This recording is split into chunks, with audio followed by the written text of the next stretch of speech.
You're watching Griffon Sports Insider, presented by Spine and Sport Physical Therapy. Now, here are your hosts, Brett Easley and Ryan Menley.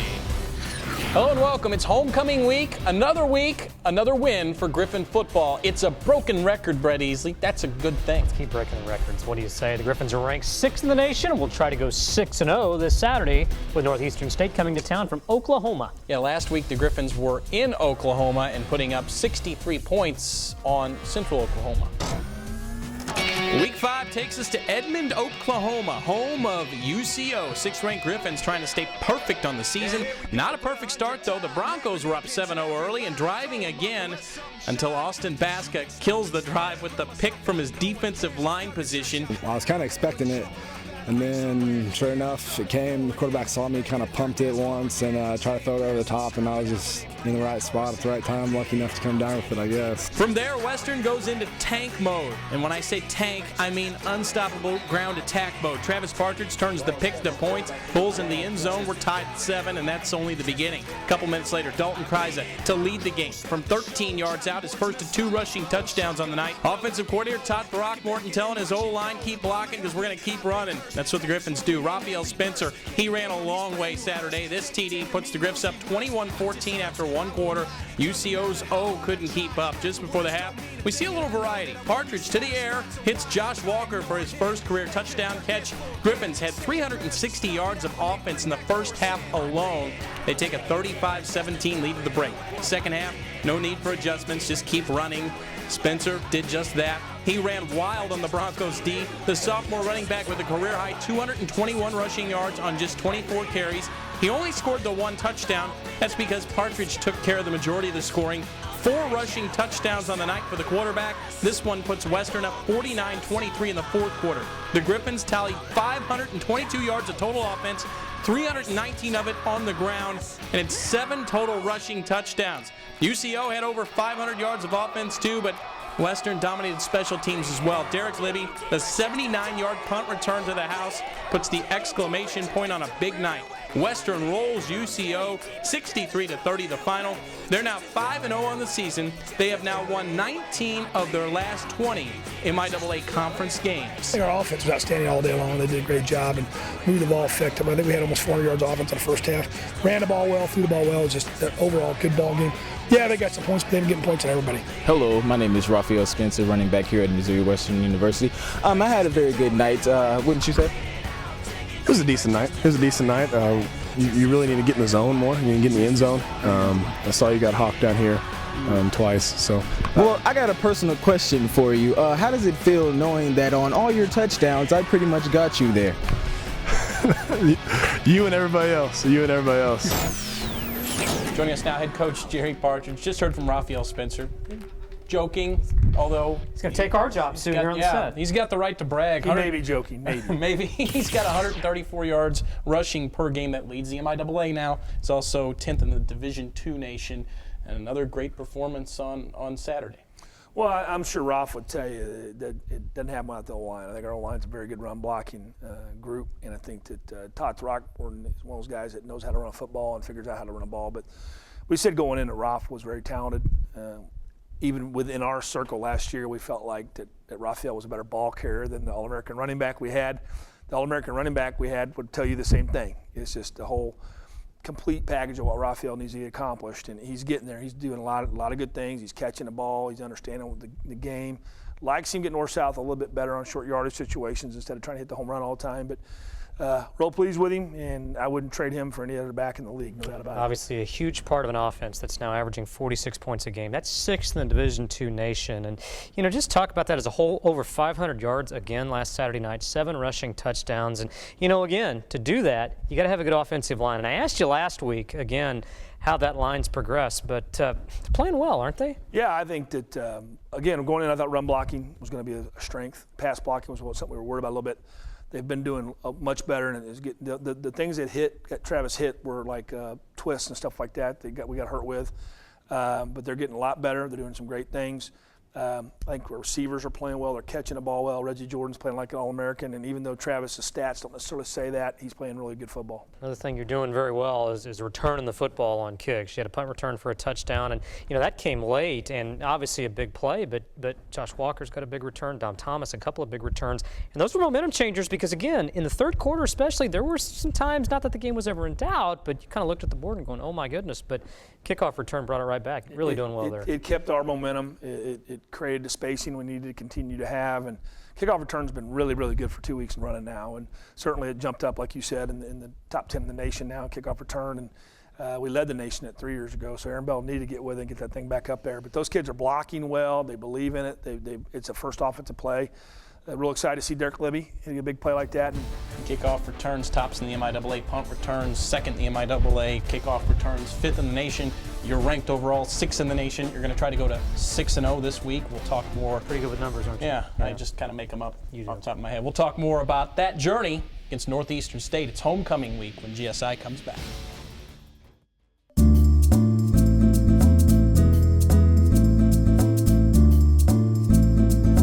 Sometimes I wonder if Elvis had hip pain. And if he did, I know I could have fixed it.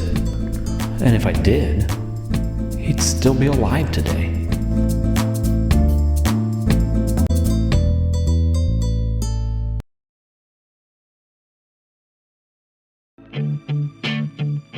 I am a physical therapist. My job is to lend a hand, or unlock a leg, fix a foot, stretch you to the limit.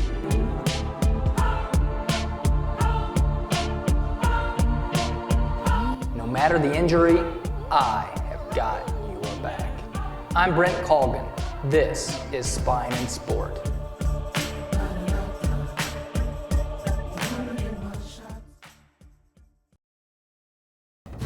Homecoming week at Missouri Western. The 5-0 Griffins welcome Northeastern State to town this week. The team from Tahlequah, Oklahoma, winless on the season, 0-5. Their offense struggling to score.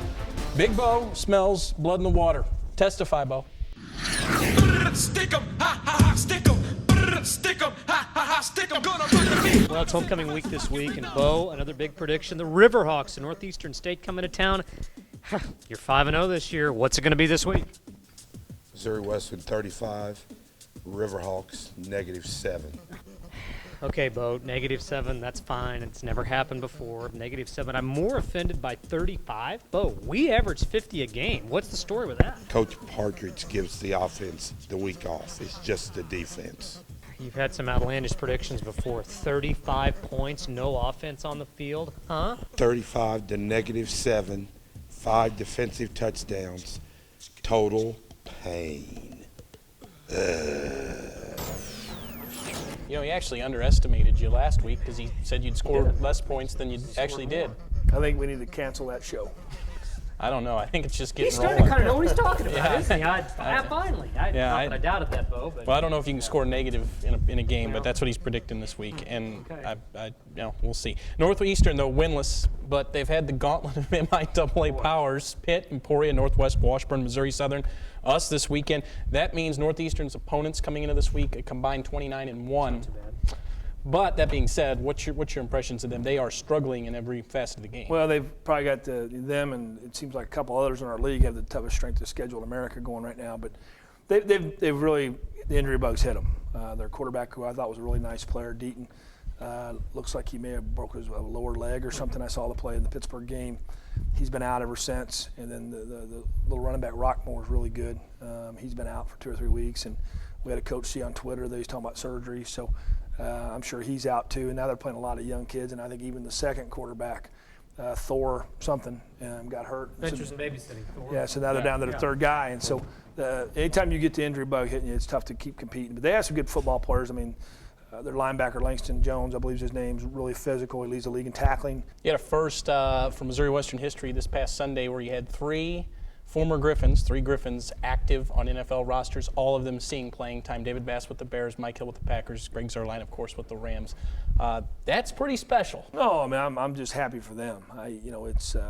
It does shed some light on our program, but it's still the same token. It's individually, I'm happy for those kids because it's everybody's dream, and Very, very few kids get to do it. We've only had a handful get to play in regular season NFL games anyway. Gian Robinson and Roger Allen. That's not even a handful. Yeah. And now I guess it is a handful. We got 5 of them. So you surpassed it in one game. Yeah, and so I'm happy for those guys. I know how hard they work, and again, they're top-notch human beings. Jerry Partridge. Right. We'll just get through all happy the homecoming week. Yeah, it's homecoming. Let's come home and go 6-0. That'd be okay.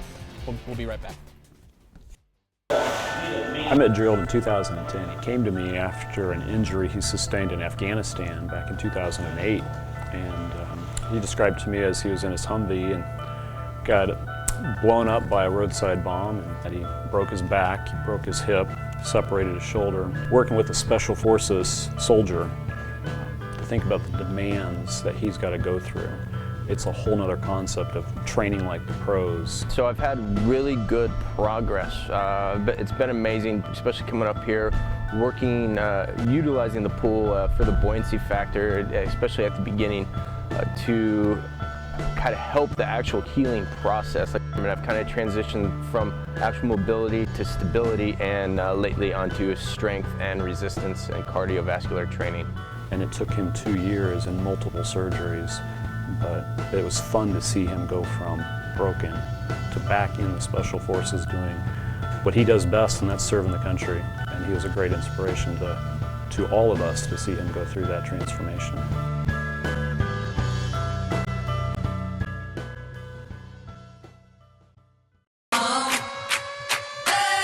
Hoop season right around the corner. Griffin basketball officially begins practice next week. This past week was media day for the men's and women's teams.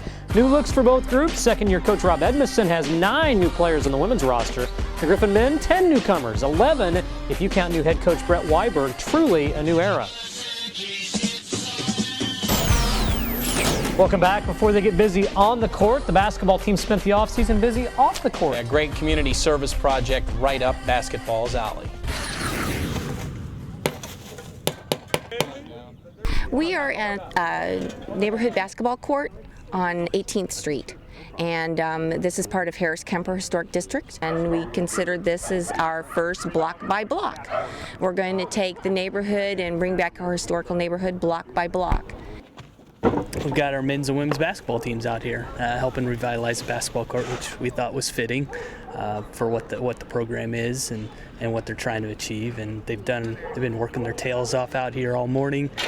Hey, just don't show this to my wife, or I'll be outside today. It was nice to come out and help the community and give the kids something to do, and make it look a little better out here, I guess. It's pretty long to do a full court right here. The sad thing is that children have been playing on this court with the glass broken, with the condition that it is. And so now we have cleaned it all up, and we're going to continue to clean it up and make it a safe environment for the neighborhood kids to play. No, I'm just so thrilled with Missouri Western athletes. I mean, Harris-Kemper is so fortunate that they wanted to help our neighborhood, and I'm hoping that we can do more things like this in the community. Oh, while Griffin basketball is building better blocks, Spine and Sport Physical Therapy is building better muscles. Yes, they are. Good friend Fred Schunkweiler's back with another installment of Train Like the Pros.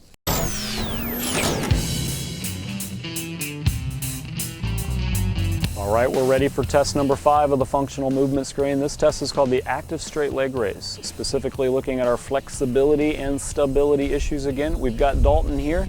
Dalton's going to do a leg raise. I'm going to position this pole right between his pelvis and his knee in the midway point.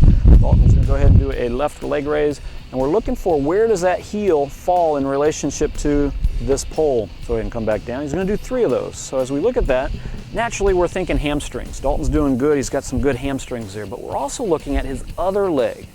As he works the hamstring here, that hamstring's attached to a pelvis, which is attached to this side of the pelvis. And as Dalton does this, this foot rotates out just a little bit, demonstrating some tightness over on that side of the pelvis. Now Dalton's going to switch sides. Same test as he comes up. We've got a good hamstring on this side. He's going to do 2 more of those. So we're looking at the mobility. He passes that here, but stability-wise, we're seeing some compensation on this side. So Dalton's going to score a 2 out of our possible 3 for the active straight leg raise. Again, injury prevention looks at the entire kinematic chain. If your athlete wants to prevent injuries, train like the pros at Spine and Sport.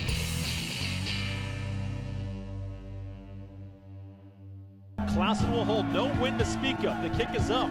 It is long enough, and it is good! Greg Zerline from 57 yards away. Greg Zerline came to me before football season last year. He just had hip surgery.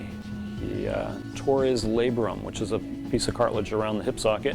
And in that surgery, they also found out he had a torn quad. I was still having problems with my leg, and I wasn't kicking the ball as far, and I'd always have pain in my leg after kicking. No one really found the cause of the injury. They fixed the symptom. But when he came to me, we found out that his left leg, his plant leg, was really unstable. The cause of his right hip quad tear was the fact that he wasn't balanced. So we analyzed his technique and his form, and then we went to work. Working with Fred, he helped me correct that with some of his exercises, and going to his clinic really helped me, my leg to be fresh after kicking, and after working with him a few times, I could tell the pain would start to go away. We have that training, that background. We have the facilities with the pool, with our technology to really train people how to perform at the highest levels. I've done stuff that I've never done at any other physical therapy place, and I've been to a lot of physical therapists, so it helped me, and so I think it'd be a good place to go in the future, and I'll continue to work with him whenever I'm back in town. 1 for 58, high snap. Zerline's first NFL kick is Train like the pros. He's been a great person to work with, and exemplifies what we're trying to do here.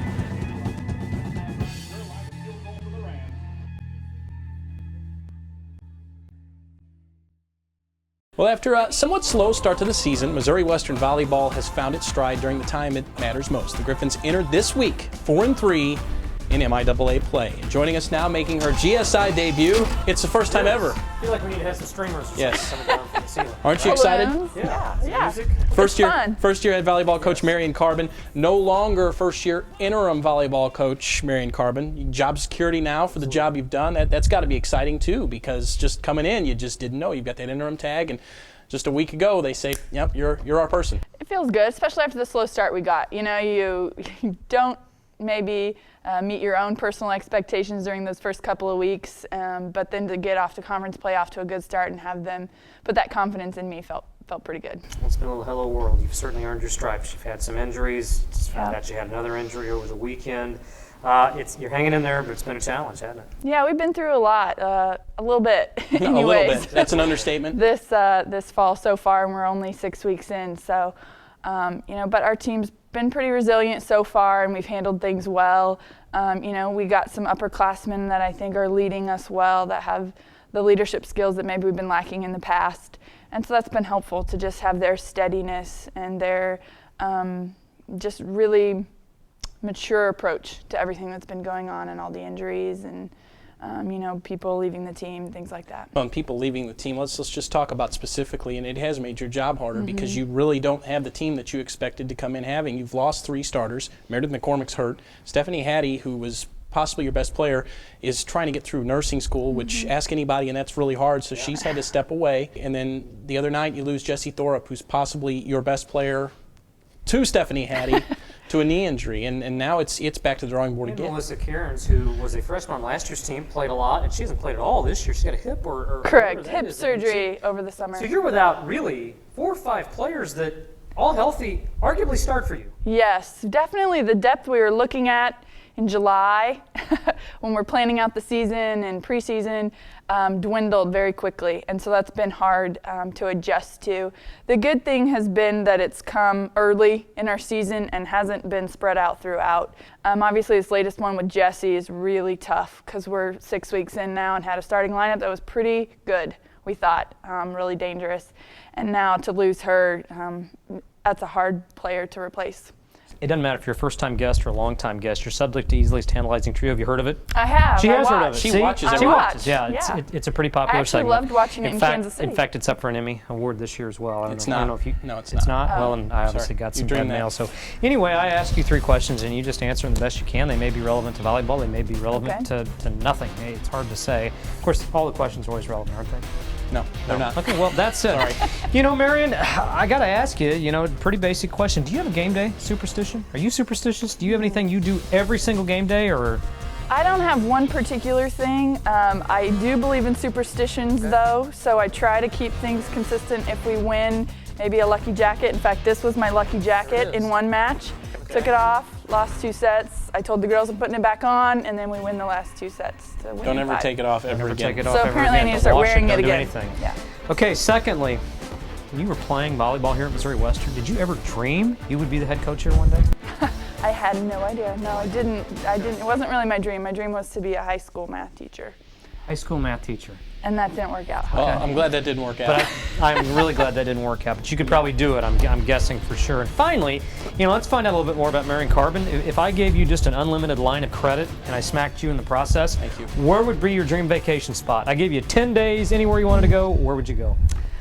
We would go. Maybe you've already been, I don't know. Actually, my husband Greg and I, we never went on a honeymoon, and our dream trip is a Mediterranean cruise. Your husband, Greg Carbin, former football player here at the Griffins. When you were playing volleyball here, you guys met here, and all that stuff, got married, and now he's back as a strength and conditioning coach. So you know what that means here at Missouri Western? Nepotism just runs wild. Absolutely. Marian, thank you for joining us. Good luck the rest of the season. Good luck. And keep winning. Keep going. That's the plan. All right. We'll be right back.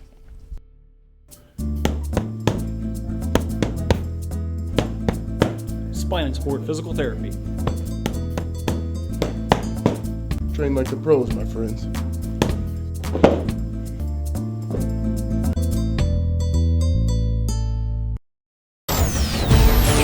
Homecoming week means Griff's at home. Friday night, Griffin Soccer hosts Washburn at 7 p.m. They'll also welcome Emporia to town Sunday at noon. Admission to both games free. Griffin football, of course, back in Spratt Stadium this Saturday against Northeastern State.